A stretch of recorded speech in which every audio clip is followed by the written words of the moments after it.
On February 2nd, 1922, at around 7:30 a.m., beloved actor and director William Desmond Taylor was found dead in his bungalow, shot in the back from a small caliber pistol. It was a case that shocked everyone and became a huge mystery from early Hollywood. It has been 95 years since the murder, and people are still trying to find the answer to the question, who killed William Desmond Taylor?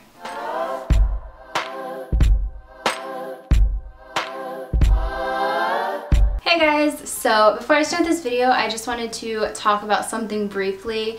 If you follow me on Snapchat, you know what I'm getting ready to talk about, but lately a few of my videos on YouTube have been getting unmonetized, and a lot of people on YouTube have been going through this also. It's not that I only want the money, that's not why I started my YouTube channel, but it just sucks to put so much time into a video and know that you're not going to get anything else from it for the rest of the time that it's up on your channel. It's not that it's taking away from me like going on shopping sprees and stuff. It sucks because it's taking away from me bettering my channel, you know, from getting new lighting to a new lens and being able to spend more time on my videos. It's taking away from that, and that's what really upsets me. But most of the videos that were unmonetized were ones that had sensitive words in the titles, such as death. So from now on, I'm going to be keeping out any words like death or murder or anything along the lines of that from the titles of my videos, just to hopefully help them not get unmonetized. So yeah, I just wanted to let you guys know about that. And also, yes, my hair is pink. But yeah, let's get into what this video is actually about. Today's video is about the murder of a very popular name in early cinema, and that is William Desmond Taylor.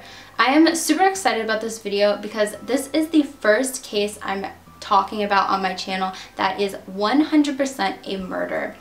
There is no ifs, ands, or buts about it. It was a murder, and they never came to a final conclusion of who did it. It is still unsolved after all these years. So let's just get into it. William Desmond Taylor, originally named William Cunningham Dean Tanner, was born on April 26, 1872 in County Carlow, Ireland. In 1890, he left Ireland for Kansas, developing an interest in acting, and then making his way to New York to further his career. In 1901, he married a woman named Ethel May Hamilton. They were actually a very known couple in the New York area in the early 1900s, but they divorced in 1912 because he actually abruptly abandoned her and their daughter in 1908. So yes, he was a very respected and a very talented man, but he definitely made some selfish decisions in his life. By December of 1912, he had officially reached Hollywood and began his journey as a successful actor.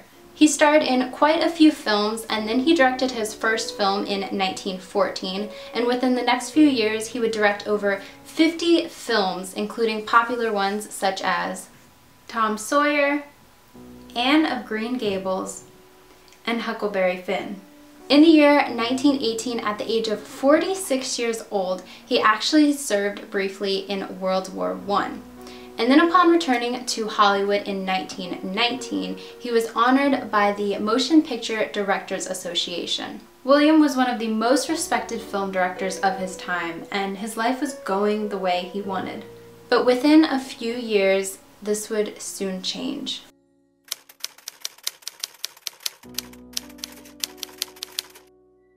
The night of February 1st, 1922 was an unusually chilly one in the Los Angeles area.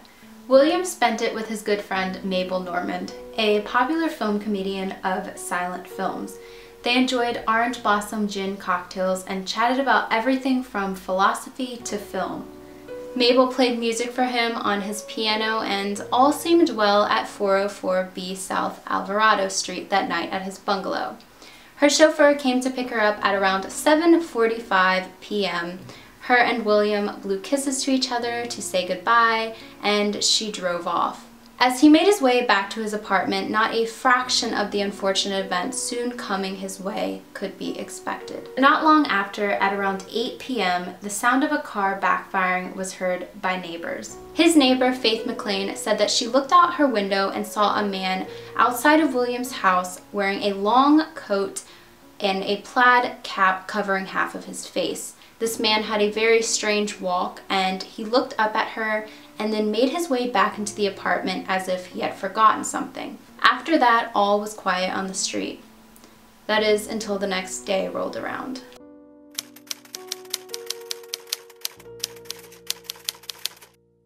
At around 7:30 a.m., William's houseman, a man named Henry Peavy, entered the home to do his daily duties.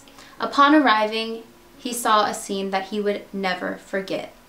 William lying dead on the living room floor. Now, Henry ran out to the courtyard screaming, and all chaos broke out. People swarmed around the scene to see what had happened. And this is where Henry made a huge mistake. The first people that he called was William's studio, not the police. At the scene, a man claiming to be a doctor said that William possibly died of a stomach hemorrhage, but when they flipped over the body, they discovered a small pool of blood and one single shot in William's back, and the pistol nowhere to be found. Now, Paramount Studios, the studio that William was employed at, had a lot of scandals going on, from the rape/murder trial of Fatty Arbuckle to the mysterious poisoning of Olive Thomas. Now, I'm just gonna step out of the story real quick and say that if you know anything about early cinema, at least in my opinion, the people that owned a lot of these companies, such as Paramount, MGM, and Columbia Pictures, they were a lot of greedy men involved in a lot of shady business. I'm just gonna throw that out there. Anyways, let's get back to the story. People were threatening to boycott Paramount Pictures because of all the scandals going on. So the general manager of Paramount told Henry Peavy to clean up all the blood at the scene, and then they later came and they confiscated a ton of William's possessions, from alcohol to personal letters. By the time the LAPD got there, the scene was extremely tampered with. In William's pocket, though, they found $78 cash, a pocket watch, a penknife, a silver cigarette case, and a locket with Mabel Norman's photo in it. This case caused a circus in the media. It was on the cover of every magazine for months. People wanted to know who killed Mr. Taylor, and there was no shortage of suspects. The first suspect in the case is the last known person to see William, and that is Miss Mabel Normand.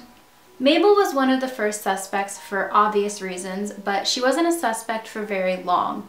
After longer, intense interrogation, police ruled her out completely. Some people later on, though, thought that possibly her drug addiction is what led to William's death. Mabel suffered from an opium and cocaine addiction. When she was using, it was determined she was spending approximately $2,000 a month on drugs. Now, keep in mind that this was the 1920s, and $2,000 was a lot of money back then. William was really one of the main people who tried to help Mabel get through her dependency on these drugs. He even sent her to rehab, and not long before his death, he actually met with federal prosecutors to try and file charges against her suppliers. This move would have taken away a lot of money from her dealers, and this might have not sat well with them, and they might have wanted to seek revenge. In Robert Giroux's book, The Deed of Death, released in 1990, he stated that William was actually in love with Mabel, possibly explaining why the locket of Mabel was found in William's pocket. And he theorized that possibly one of Mabel's suppliers had hired a hitman to kill William. This was never proven to be true or false, but it is said that Mabel might have believed this also herself. The next suspect was a blonde-haired, blue-eyed beauty of the silver screen, Mary Miles Minter. Mary Miles Minter was an actress who is said to be absolutely in love with William. She was 19 years old at the time of William's murder, but tons of love letters from her were found spread amongst his apartment. Many thought through the years that possibly the young girl and him had a romantic relationship, but most researchers of this case have found that most of the desire lied on her part. William actually confided in a close friend, Arthur Hoyt, that her infatuation troubled him, mostly due to the fact that he was old enough to be her father. On one occasion, she came to his house around 3 a.m. and refused to leave, threatening him that if he made her leave, she would cause a scene outside. When evaluating William's body, they found 3 strands of blonde hair.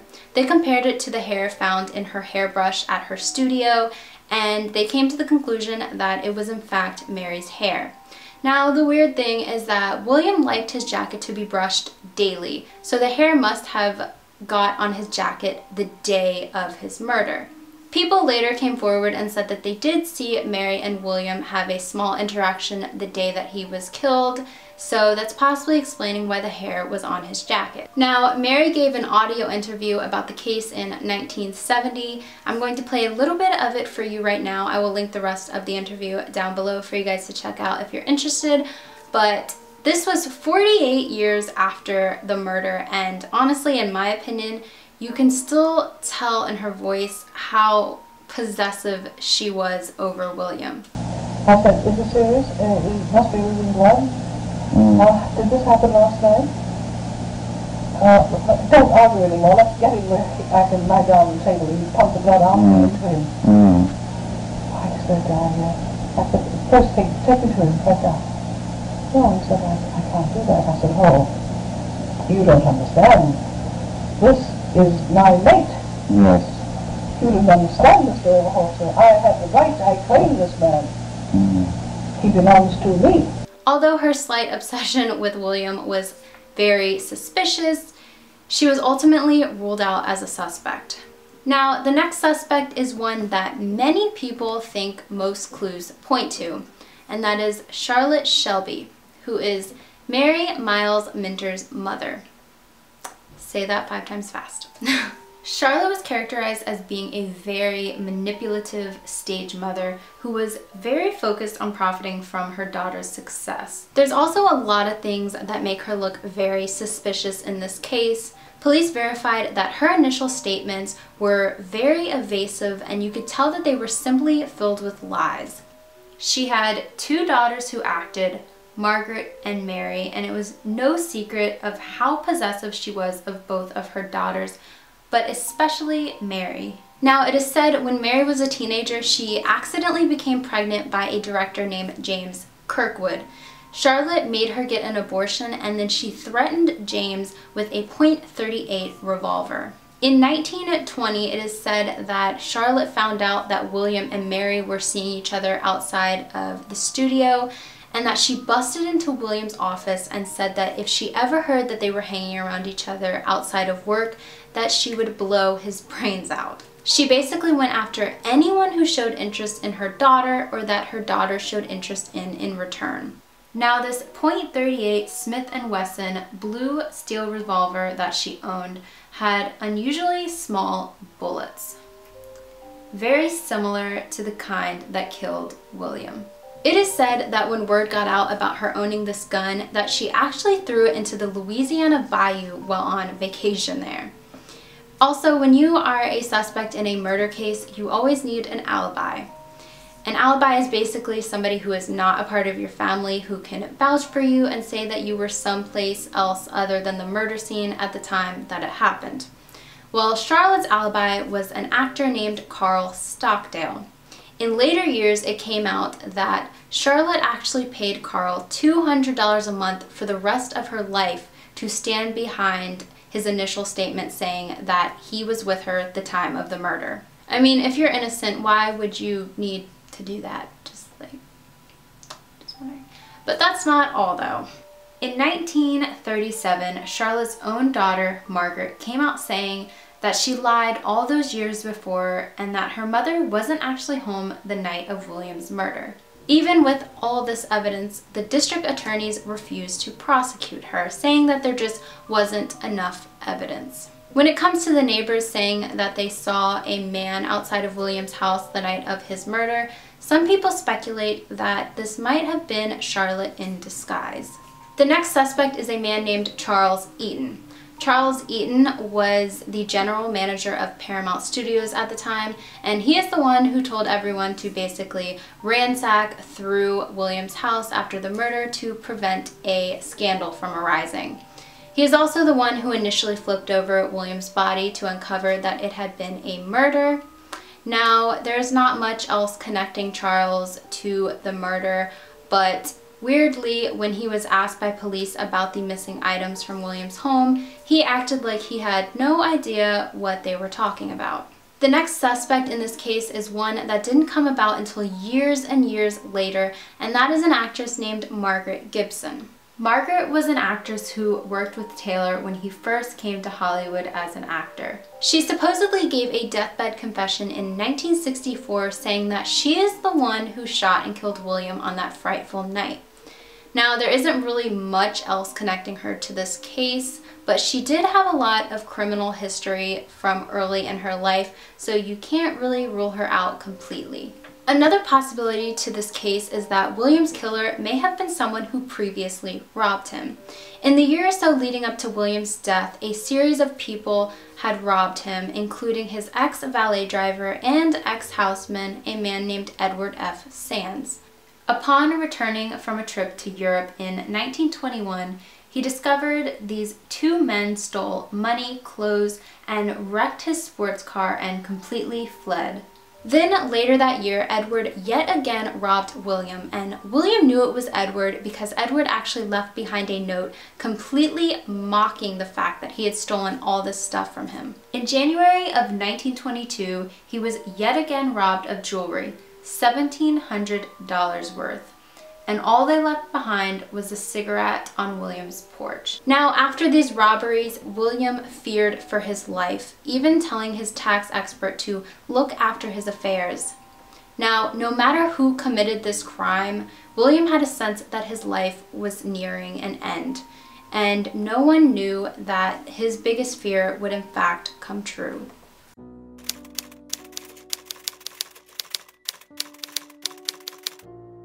William's funeral was held on February 7, 1922 at St. Paul's Cathedral, and he was later laid to rest in the Hollywood Forever Cemetery.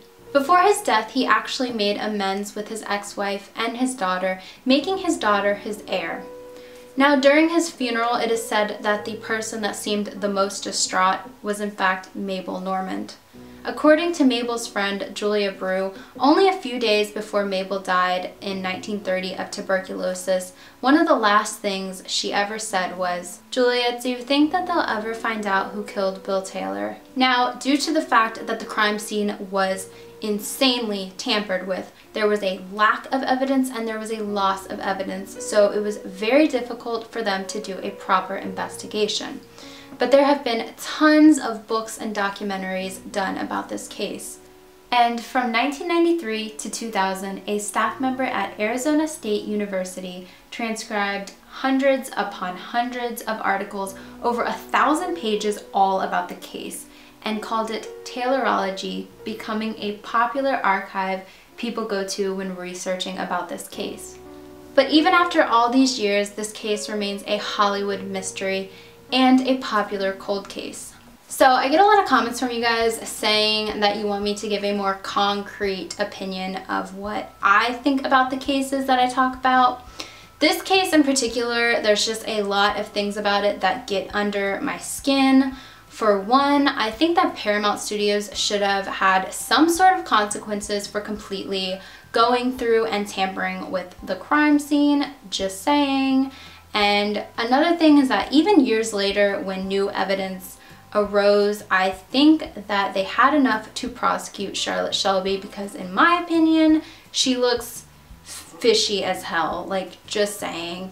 But I hope that you guys liked that video, and if there's any more cases that you want to talk about or any videos in general that you want me to do, definitely put that down below. And if you are not already, definitely make sure to subscribe And if you really liked that video, then you can click that little bell down below and be notified when I upload. That would be cool. I don't know, that'd be like, I'd like that. But definitely make sure to like and comment and all of that good stuff, because I read every comment. And all my social media links are down below. And I will see you guys in my next video. Bye guys.